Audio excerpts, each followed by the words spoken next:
Hello, everybody. Welcome back to our Interintellect special series, Humaning.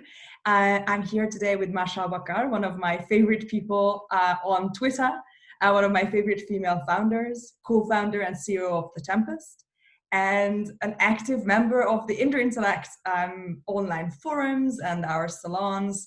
I'm super pleased to be talking to you today about willpower. I know this is something that's very important to a lot of people in our community.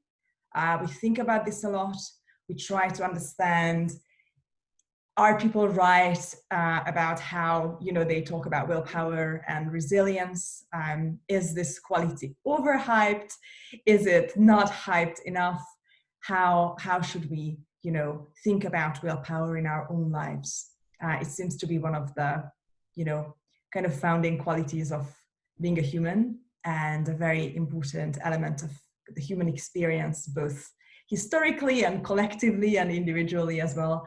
So I'm very curious to hear your thoughts about this. Do you mind giving us a little bit of an intro of yourself in your own words? Correct me if I mess something up. Thank you so much for being here. No, thank you. That was such a lovely intro. I'm Mashal, and I am the co-founder and CEO of The Tempest. So I am a media entrepreneur, and I've been running The Tempest along with my co-founder in the last, it's going to be close to 4 years in a few months. So time almost flies, I guess, with startups.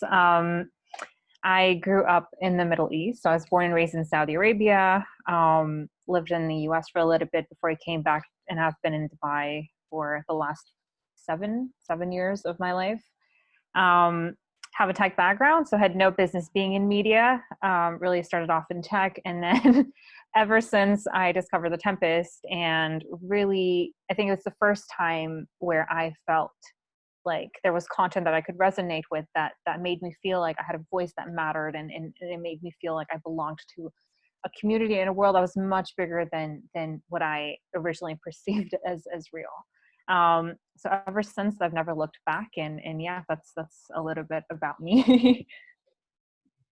Do you want to share a few words about The Tempest and how it came to be? And if I understand correctly, your co-founder is in the US, right? Yeah. So you guys are, I mean, having a co-founder has its own challenges in itself, but you guys are doing a multi-continental, multinational, multi-time zone, long-distance co-founder relationship, and a very successful one at that. So I would love to hear about it. I think it's going to be important in this topic, right?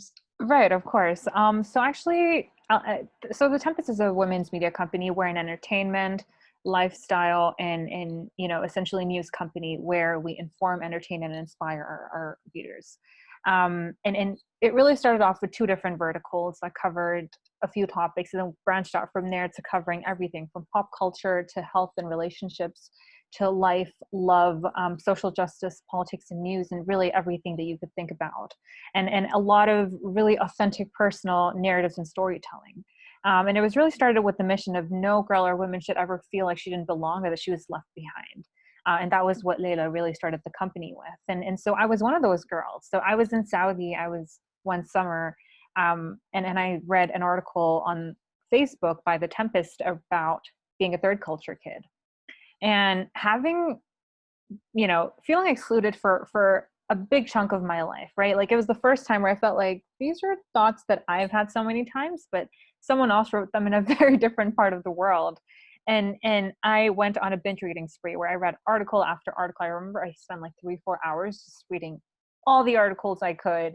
And there were so many more, and I was just in love with the content. And so I sent them an email asking if I could write articles for them and share my experiences of being a woman in tech, because I was one of 2 girls to graduate from my class, and I had different experiences from those of my male classmates, and I wanted to share those, but I also wanted to share my perspectives of just being a third culture kid living in the Middle East. And people have a lot of negative perceptions about women who live here or who have been raised here, and I wanted to share those experiences and talk about accessibility. So a few things that I was passionate about, I wrote them an email, joined as a staff writer, did a fellowship program, which was an editorial fellowship. So this has been going on since the company started, and it's one of the most amazing programs that I've been able to be a part of, where there's mentorship training and you get hands-on experience to explore your artistic well, editorially and then from a journalistic point of view, like you really get to explore and get experience in a bunch of different range of topics. But it was during that time that I started working with Leila, and I sort of became indispensable in a way to her. So she asked me to join as a co-founder. She realized that I was passionate about the mission that again, and initially the start that she'd started, I believed in the Tempest so much. I just wanted the Tempest to grow. And she asked me to join as a co-founder back in end of 2016. So that's when my whole role and everything else, and really even the trajectory of my life, completely changed.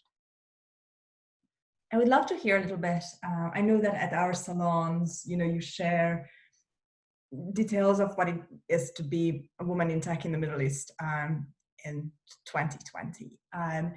But you repeated a few times, and I'm really curious. You mean when you talk about people having a prejudice or preconceptions about women who grew up in the Middle East, women who work in tech there? Do you mind just pointing out a few, and how are we, maybe potentially all of us, how are we wrong about how we talk about you guys? It's interesting because I didn't think people had these different perspectives until I stepped out. So growing up in Saudi, we're very much siloed. Even though Saudi Arabia and the UAE are part of, we're all part of the Gulf region, the cultures are very different. And so you're very much siloed in the community you have been in, right? So even if you go to an international school, which is what I did, you didn't get to interact with a lot of people. And just in terms of social circles, it's not as intermingled. It's not a melting pot the way it is here in the UAE and in Dubai in particular, and in Sharjah and, just this region. And so, to me, life was very much different in terms of like, okay, I'm a Pakistani, but obviously like having lived in Saudi. So my family's been there for 3 generations. My great grandfather moved after the partition in Pakistan and India. So I still have family in India, I also have family in Pakistan, and then they moved to Saudi. So it's kind of like been sectioned out. But when I went in my freshman year, I went to college in Texas, and it was the first time where I was made to very much feel, different in a very negative way. And I didn't truly understand what Islamophobia was. Like, I had obviously read articles and watched mainstream representation of Muslim women and men, which is often regressive in terms of, women are shown as not, being repressed and oppressed, and a bunch of different, it's usually a similar representation in not just Hollywood, but Bollywood as well, where, and things are better now, but especially early on, it was a lot of, it's always, or not always, but a lot of times terrorists are these Muslim men, and they wear this like kohl on their eyes. It's the same representation, and that was very negative and harmful, But anyway, so going to Texas, like it was really disappointing to see. And I remember my first time experiencing this. So as part of our government class electives, like we had to volunteer and really, attend town hall meetings, and we had to volunteer and kind of understand and get a first-hand experience of different things politically that were happening. And I remember people coming up to me and screaming like, "Go back to Syria." And I'm like, I'm not even Syrian, but even if I was, like, what do you mean? And, very just, the negative perception became very clear, because multiple times people have come up to me and told me very clearly when I was there that you're only allowed to be here. Like, you escaped your country so that you can live, and, you so you don't have to wear a headscarf here, and so that you can have rights here. And I realized there's a lot of perception. So those were instances that obviously as an 18-year-old were extremely, like, they affected me. And I realized, like, wow, like, people really don't understand, and they don't put an effort to understand, because to them, the representation they've seen on mainstream media and news channels is that scary representation. And post 9/11, the world changed, right? And so, the fact that my family lived in Saudi and that I was born and raised there, to them was like, I'm Saudi, I'm not Pakistani. Whereas, actually I'm not. And it's that feeling of never feeling enough of either place, because you never feel like you truly belong, which is a third culture. I think almost all third culture kids, especially here, feel this way. But that was a negative perception about women not being ambitious, not working hard enough, not, deserving to be able to do all these things that they wanted to do. And there's often this image of just, women, again, it's an oppressive image of us not having dreams and ambitions and working towards them. And I think that's the sad part of it about it. So It's that's so the sad to hear about these experiences, that an 18-year-old might be subjected to, being sent to, another continent to study, and then being told that you're not ambitious enough. Like, what is more ambitious than that? What is more, you know, what else could you do that makes you more awesome than undertake such an adventure?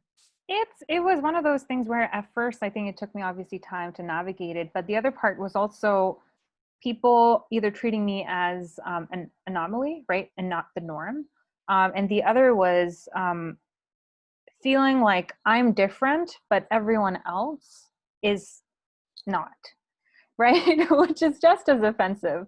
I still actually get to hear this a lot of times where people say, "Oh, you speak English really well," or "Oh, wow, like you sound really smart." Uh, I get to hear that way more often than I would like. um, and a lot of it is underlying sometimes it's internalized racism that I think I've even faced from the South Asian community, right?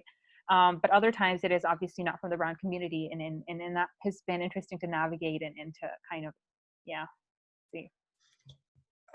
It's just so great to see your career and your way of thinking now, and how you overcame all of these challenges. Maybe they even kind of built into your strength, right? And I would love to hear your personal analysis of this. Do you feel that you would be the same person today without these challenges that you overcame? And how generally, where do you put in your personal timeline the beginning of your willpower, and how did it kind of accompany you throughout your journey, or even how did it make your journey possible? What's your personal interpretation of that in your own life? um I think the start of it would have to be when I really left, right? So I was 17 years old the first time I got on a plane all by myself to go straight to Texas for college. And I remember a lot of people in my family tracking my flight because I was also one of the first girls to live, and fly, like basically move so far away for education. Before that, the men in my family, some of them had flown out, but the women hadn't, right? So and even though my grandfather was a big proponent of education, and especially women getting education, my aunts, like when they wanted to get their education, my grandparents moved to Pakistan to be able to live with them and to support them. And so it was a very different thing, and I think it set a precedent for a lot of, like, for my sister and other women in the family, where again this I think set a positive change. But in terms of willpower, I mean, honestly, the first was culture shock, right? And I think there were a lot of points where I was recovering from eating disorders. And so it was very interesting because I joined a support group when I was in Texas. My whole perception about, like, obviously my own body image and understanding how I felt and looked completely changed. Um, but also willpower in terms of people, a lot of my professors actually didn't expect me to succeed in a lot of the classes. And so it was because switching from the British system to the American system was very different. There were a lot of things I didn't know. And, there were things that happened, unfortunately, that I look back on and I'm like, wow. So like my laptop, I didn't have a laptop when I went there. I had this little iPad I would do my assignments on. I would go to the computer lab, export the document, weird things like that, right?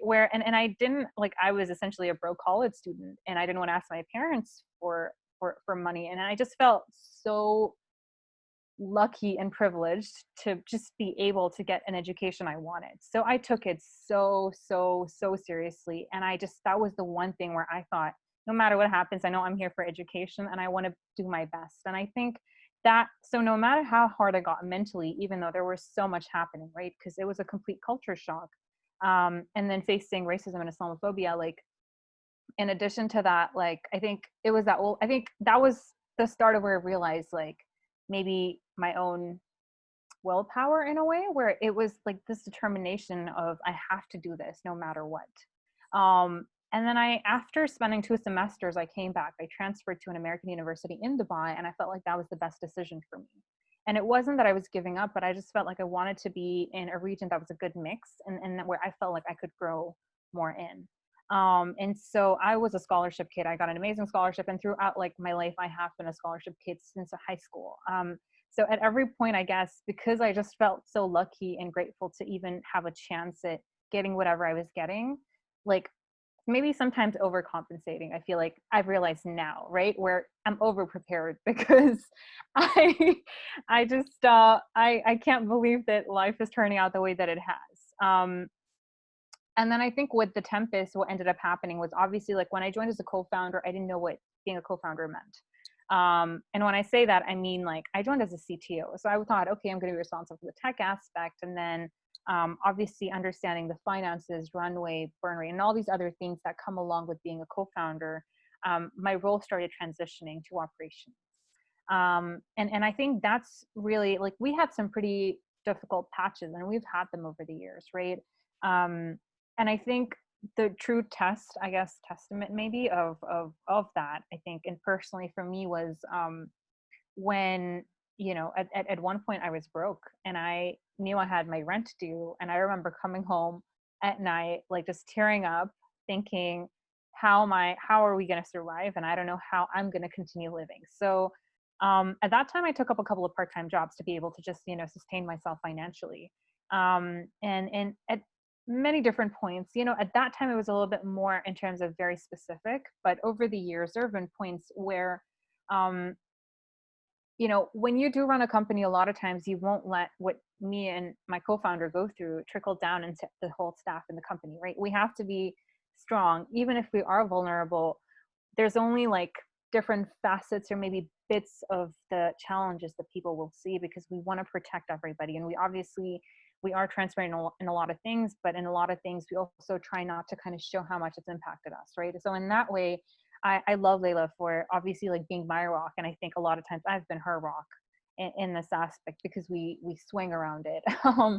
And we have our different phases and moments. But I think that, and then also, yeah, I think just always constantly being either underestimated or you know, that feeling of making it, right? Like to not even to make it, I think sometimes to even get your foot through the door. There is so much of work that happens before that can even become a reality, right? And I think when you constantly have to prove your worth and why your voice matters in your inner room, I think it does something where you become stronger than you realize. And it happens over time, where it's a slower change, but it's a more longer lasting change, I feel. So I think that's kind of what's happened over the years with my case. And I'm wondering, I love your story so much, and you're so lucky to be actually, you know, building a media company about women's stories, because I know that you get a chance to share your story, and that millions of people will read it, right? How did you choose, before you embarked on the journey of your education, how did you choose what to study? Did you have a specific goal with it, or did you just optimize for something where you felt eventually I will figure out what I want to do with my life, and this will be useful for that? So I always wanted to be a writer ever since I was a kid, but especially in the brown community, like English, a lot of parents will not consider, and your families won't consider as a major. So as much as I wanted to study it, I actually didn't even have an option to study English as creative writing in school. So I didn't have those options in school. And so when I wanted to do it in college, I was dissuaded really strongly, in terms of the thought process is always have a stronger degree, and, you know, you can write. If you're good enough, you'll be able to write, and you can prove yourself later on. And so I thought, okay, so for now, let me pick different options. So initially I wanted to be an architect. And I thought that was what I wanted. So this was like around my senior year, my junior year. And I thought, if I was going to live in Saudi, I can't become an architect, because a lot of women will not, and especially that time, and especially in my family and my background, like, you know, professions that dealt with a lot of communication with men weren't encouraged. And so that was something that I didn't know if I would be comfortable with. And then I actually studied physics and I was like, this is not for me. So even if I wanted, I just realized I'm not going to do it. And tech felt really interesting and fascinating. And it felt like, especially security, felt like one of those things where I felt like if I want to save the world, I can do it from a tech perspective. I can keep the internet safe through computing security, and I can save the world from hackers. And that was kind of the mindset where I thought it was so cool to study it and to be in that industry. That's so cool. I just love this so much that you kind of like had a hunch but didn't fully know where that would take you, and you could just like go with the flow, but at the same time have a lot of integrity in it. Maybe this is what willpower is about, right? It has this really active part where you just like have this steeliness in yourself, and you know that whatever comes at you, you will be able to deal with it. You will be able to, you know, analyze the situation, decide on a course of action, and then just execute. But it also has, at least in my mind or in my experience, this enormous nimbleness to it. So it's not rigidity, it's not aggression, it's not, you know, you kind of, you're like a skier. I always feel like maybe if I could surf, I would say a surfer, but I don't want to offend people who actually can surf with comparing myself to them. But I feel like skiing is a little bit like that you're both kind of against the elements, right? But also working with them. You know, it's so fascinating that you say that because so I studied at RIT in Dubai, but you know, around my junior year, I actually started doing a minor in international business. And that was just because things made sense to me. Like I took a couple of courses and I realized I don't have to put that much of an effort. Things just make sense. And I'm able to draw connections. Like I, in some ways it was more of, it was like, I was fascinated and I felt like I was learning so much, but also it was just, it made sense. I couldn't understand why people, it wouldn't make sense to a lot of other students, but to me, the connections were so obvious. And it was one of those things where I just enjoyed these courses. So I ended up starting a minor, and I did a minor in international business. And I had no idea that I would actually be using it so much once I went into my startup journey. And a lot of those things would actually come in handy. And so that was very, at that time it was just intuitive, where it was just like, yeah, I mean, I enjoy these, let me just do it. And I don't think learning is ever wasted, no matter in like what format it's in. And I was literally running a startup, like, you know, my final semester in college. And so very different journey, but again, made so much sense. I love it so much. As kind of like a closing, because it's weird that we left it for the last question, because for me personally, this is like something that really, really interests me and in some cases triggers me, right? What is something in your experience up to now, education, immigration, you know, growing up in such a misunderstood environment, and your, you know, experiences leading up to your position that you hold right now as co-founder and CEO of The Tempest? What is something in your mind that we misunderstand about willpower? You read all these stories by women on The Tempest's website, right? You speak with other female founders, you go to conferences and panels, and you know, you're like myself, I would imagine you are also really, you know, opened up constantly to other people's stories. Mm-hmm. And I'm wondering, like, what is something where you feel like, oh, actually I disagree with that, there is something that I have to contribute here as an explanation? I think a lot of times, that's a really good question. Um, I think one thing I've noticed a lot of times, because a lot of people have trusted us with their very personal stories, right? That are in a lot of ways that have been groundbreaking and that have broken taboos and conversations around abortions, mental health, you know, just depression, anxiety, but heavier topics too, right? Whether it's around relationships and love and their personal relationships with their own selves. And some of them have been anonymous, right? And we do protect writers' identities if people choose to write anonymously, for several reasons. But you know, one of the largest being that it could quite literally put them at risk, and we want to make sure that doesn't happen. And I think one thing people misunderstand is I think there's a romanticized version of willpower that we constantly see being pushed almost down our throats at some point, right? Where you go online, it's like, oh, keep doing it, keep at it, like be consistent, be determined, you'll get to where you have to be. But the truth is, for a lot of people, it's not just willpower and consecutiveness or being determined that gets you to certain stages. A lot of people undermine the privilege, immense amount of privilege that they have. And I can understand why, because they maybe have never felt like the outsider, or like, to be grateful or lucky to be in a room. But a lot of stories will completely forget that part, I think. And for a lot of reasons, I think it's not just willpower. It's a bunch of, I think, complementary maybe skills and personality. I don't want to say personality traits, but it's a bunch of different factors that kind of combine together for you to get to where you are.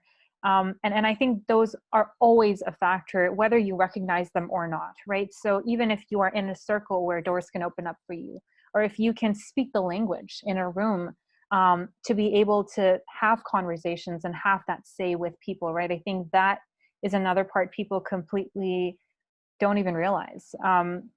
And I think the more other you are, the more, I mean, I realize the immense privilege I've had with how I sound or the education that I have in my experiences, right? But I think a lot of people don't, who will be smarter than me and who may have doors closing for them literally because of how they sound, and maybe because they don't speak the language in a lot of ways. And I think those are factors that we misunderstand.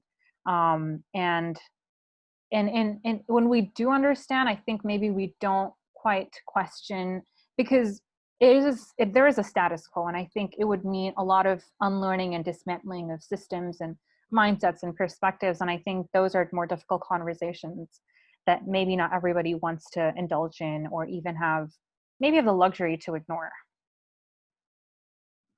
I love this so much. We just did a salon at the Interintellect called Building America is America's Startup.